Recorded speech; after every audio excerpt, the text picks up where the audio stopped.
3 pro tips for Google Meet. Pro tip number 1. Place your Chromebook on a flat surface, like a desk or table.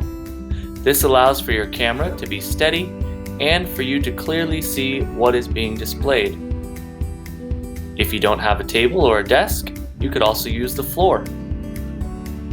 When your Chromebook is not on a flat surface, it makes for a very dizzy and noisy video. Tip number 2. If you are comfortable and able to, unmute and share your video when your teacher asks.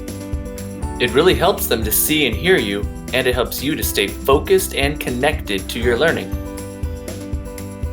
Pro tip number 3. In order to clearly see your teacher when they're speaking, pin their video during each class meeting.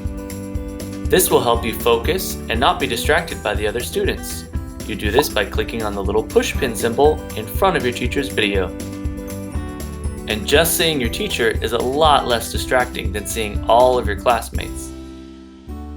This has been 3 pro tips for Google Meet. Thanks for watching.